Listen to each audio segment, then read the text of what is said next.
दोस्तों IBS brain की problem है, हमारे दिमाग की प्रॉब्लम है या हमारे पेट की प्रॉब्लम है, इसी के बारे में आज सबसे मैं बात करने वाला हूं। लेकिन हमारे पास जितने भी पेशेंट आते हैं उनके ऊपर जो हमने रिसर्च किया है, जो हमने जाना है, क्योंकि बहुत सारे पेशेंट जो हैं वो साइकेट्रिक की दवा खाने के बाद यहाँ पर आते हैं अपना ट्रीटमेंट कराने, तब क्या होता है वो भी सारी चीज़ें आपके साथ मैं शेयर करने वाला हूँ। ठीक है, तो सबसे पहले हम जानेंगे कि हमारा आईबीएस जो हम झेल रहे हैं कई सालों से, ये हमारे ब्रेन की प्रॉब्लम है या पेट की, एक्चुअली है क्या। तो दोस्तों सबसे पहले लोग जब भी प्रॉब्लम होती है तब आप डॉक्टर्स के पास जाते हैं, एलोपैथी की दवा सबसे पहले कराते हैं, ये पक्की बात है। उसके बाद जब वहाँ से नहीं होता है उसके बाद आप आयुर्वेदिक में जाते हैं, होम्योपैथी में जाते हैं, एक्यूप्रेशर में जाते हैं, न्यूरोथेरेपी में जाते हैं, बहुत सारी चीज़ें आप ट्राई करते हैं। ठीक है, लेकिन ये ब्रेन की प्रॉब्लम कब होती है? जब आपको डॉक्टर्स कई साल तक, कई महीनों तक आप जब इलाज कराते रहेंगे, कोई रिजल्ट आपको नहीं आएगा, तब डॉक्टर आपको बोलेगा कि बेटा अब तुझे साइकेट्रिक के पास जाना चाहिए, यानी कि आप मनोचिकित्सक को दिखाओ, ये तुम्हारे ब्रेन की प्रॉब्लम है। लेकिन यहाँ पर समझने वाली बात यह है कि कई साल तक हमने इलाज कराया, हमको रिजल्ट नहीं आया, उसी की वजह से हमारा दिमाग खराब हुआ। यानी कि हमारा जो ब्रेन है और गट, हमारा इंटेस्टाइनल गट हमारे ब्रेन के साथ किस तरह से कनेक्टेड है, उसी के बारे में आज मैं बात कर रहा हूँ। दोस्तों हम सभी जानते हैं कि जब हम 9 महीने तक माँ के पेट में होते हैं तब हमारा जो विकास है वो हमारी नाभि के द्वारा होता है। यानी कि जो भी भोजन हमें मिल रहा है वो हमारी नाभि के द्वारा ही मिलता है, और हमारे शरीर का विकास अगर नाभि के द्वारा होगा, यानी जब हमारी नाभि का विकास हुआ फिर धीरे धीरे हमारे बॉडी के अलग अलग पार्ट्स का विकास होना शुरू हो गया। ठीक है, तो जो रूट है हमारे शरीर के विकास का, जो जड़ है वो है हमारी नाभि, और जब हमारी नाभि खिसकेगी तब हमारा ब्रेन ऑटोमेटिकली डिस्टर्ब होने वाला है। कोई एंग्जाइटी की तरफ चला जाता है, कोई बहुत घोर डिप्रेशन में चला जाता है, कोई अपने ज़िंदगी से बिल्कुल पूरी तरह हार मान जाता है कि अब कुछ नहीं हो सकता है, यानी ये बीमारी ज़िंदगी भर चलेगी, दवा खाते रहो और इलाज कराते रहो और भटकते रहो इधर उधर। लेकिन न्यूरोथेरेपी में जब भी कोई पेशेंट यहाँ पर आता है तो हमारा न्यूरोथेरेपी का जो पहला सिद्धांत है कि भाई किस बेस पे हम लोगों को ट्रीटमेंट देंगे, तो सबसे पहले हम लोग उसकी नाभि ही चेक करते हैं कि नाभि खिसकी है या नहीं खिसकी है। और यहाँ पर आज तक जितने भी पेशेंट मेरे पास आए, लगभग 99% पेशेंट की नाभि जो है खिसकी हुई मिली है।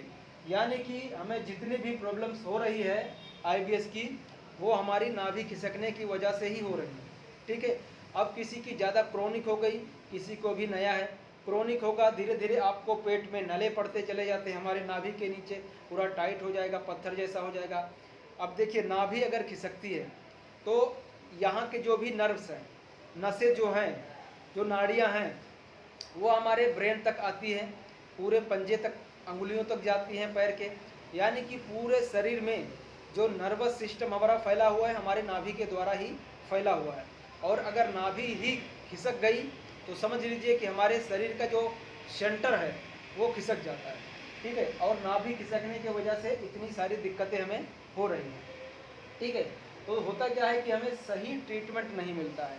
ठीक, कई साल तक हम भटकते रहते हैं, हमें सही ट्रीटमेंट नहीं मिलता है, इसीलिए और ब्रेन जो है हमारा ख़राब होता चला जाता है। कई बार आपने फील किया होगा कि अगर आपकी नाभि खिसकी है, कई लोगों को तो पता ही नहीं है कि हमारी नाभि खिसकी है या नहीं खिसकी है, उनके लिए भी ये वीडियो बहुत ही ज़बरदस्त है। अगर आपको आप कहीं पे वॉक करके आए, साइकिल चला के आए या जॉगिंग करके आए, रनिंग करके आए, तुरंत आपको घबराहट होने लगा, आप बाइक चला के आए, स्कूटर चला के आए, आपको घबराहट होने लगी, तो आप समझ जाना कि आपकी नाभि जो है ऊपर की तरफ खिसकी हुई है। ठीक है, एक ये सिम्टम हो गया।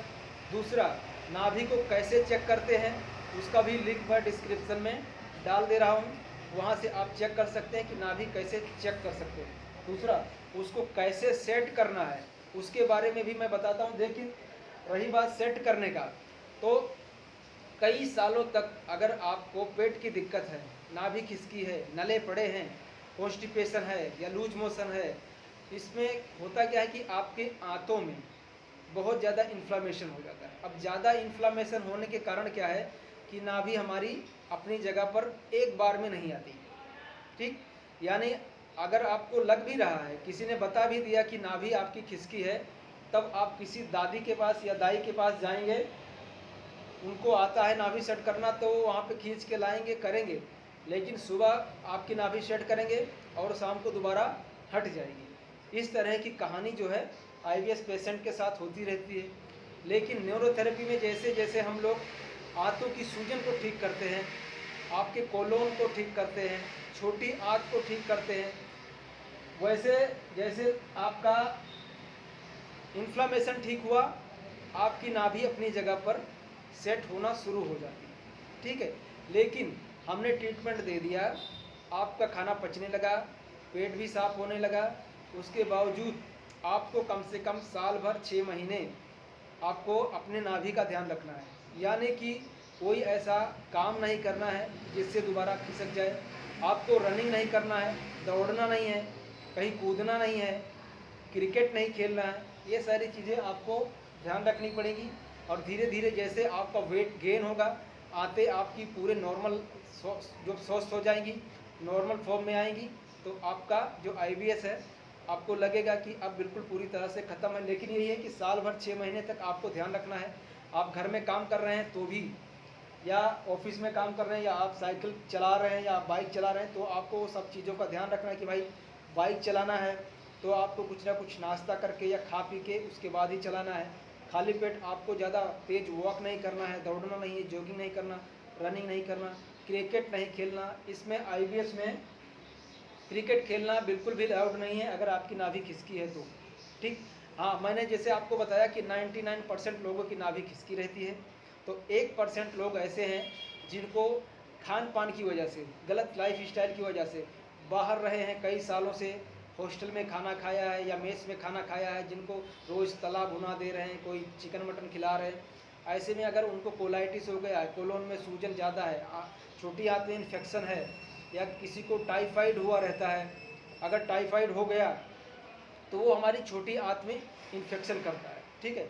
अब छोटी आंत में इन्फेक्शन करेगा तो हमारा ये जो नाभि के नीचे का एरिया है ये पूरी तरह से कमज़ोर हो जाता है, क्योंकि हमारी छोटी आंत जो है हमारे बिल्कुल एग्जैक्ट नाभि के नीचे ही होती है, ठीक। अगर छोटी आंत में इन्फेक्शन हुआ तो भी आप अगर छोटा यानी थोड़ा भी वजन उठाओगे तो भी आपकी नाभि जो है खिसक जाएगी। फिर क्या होगा, ये आपकी जब तक आंतों की सूजन जाएगी नहीं तब तक नाभि अपनी जगह पर आएगी नहीं। तो इस चीज़ का हमें बहुत कुछ ध्यान रखना पड़ेगा।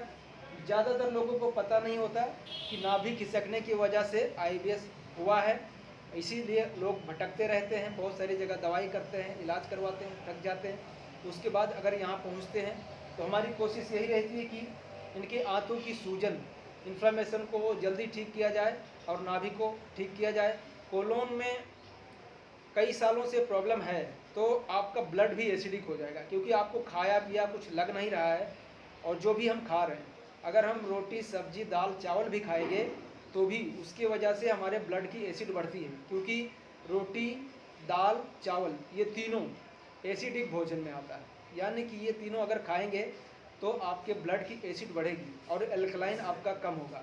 लेकिन हम साथ में अगर सब्जी खाते हैं, अच्छी सब्जी खाते हैं, ज़्यादा मात्रा में सब्जी खाते हैं, रोटी कम मात्रा में खाते हैं, तो आपका एल्कलाइन और एसिड बैलेंस रहेगा। लेकिन सिर्फ सब्जी आप खा नहीं पाएंगे, रोटी तो आपको चाहिए ही चाहिए। और परहेज भी हम इतना ज़्यादा नहीं कर पाते कि भैया उसमें ग्लूटेन है या कुछ ऐसा मैदा वाला खा लिया बीच में, तो वो चीज़ इतना परहेज हम नहीं कर पाते हैं, इसीलिए ये बीमारी काफ़ी पुरानी होती चली जाती है और लंबी हो जाती है, ठीक है। तो इन सब बातों का ध्यान रखना है कि अगर आपको आईबीएस की प्रॉब्लम है, आप बहुत सारे लोगों को अभी ये भी नहीं पता है कि उन्हें आईबीएस है। कई सालों से ये दवाई खा रहे हैं, इधर उधर भटक रहे हैं, इलाज कर रहे हैं, डॉक्टर उनको बता भी नहीं रहे हैं कि इन्हें आईबीएस हो गया है। अगर उन्हें बता दें तो आईबीएस सर्च करने लगेंगे इधर उधर, फिर वो उनके पास से छोड़ के दूसरे के पास चले जाएंगे, उसको छोड़ के तीसरे के पास चले जाएंगे। तब ये सारी चीज़ें होती हैं, और हमें जब इतनी पुरानी आपकी समस्या हो जाती है तब इसको ठीक करने में हमें समय लगता है। बस इसीलिए हम काम करते हैं कि भाई कोई भी आएगा इलाज करवाने, तो उसको रहने की व्यवस्था, खाने की व्यवस्था, ट्रीटमेंट की व्यवस्था, वो सारी चीज़ें हम प्रोवाइड इसलिए कराते हैं कि समय लगेगा, आप समय नहीं दोगे तो आप ठीक नहीं हो पाओगे। 10 दिन 15 दिन आप सोचो कि इलाज करा के चला जाऊँ, थोड़ा भी आपको इम्प्रूव आ गया तो वापस वो आने का चांस रहता है। अगर आपको ठीक करना है तो पूरी तरह से अपने आप को स्वस्थ करना है। जब लगे कि आपको बिल्कुल पूरी तरह से स्वस्थ हो गए हैं, खाया पिया आपका पच रहा है, थोड़ा बहुत एनर्जी आ गया, वज़न वेट थोड़ा सा गेन हो गया है, तब आप डिसीजन ले सकते हैं। और हम भी यहाँ पर चेक करके आपको बता भी देते हैं कि भैया देखिए, अब आपके आंतों में इन्फ्लेमेशन नहीं है, अब आपको ये चीज़ों का ध्यान रखना है और जाके आप अपनी नॉर्मल लाइफ शुरुआत कीजिए।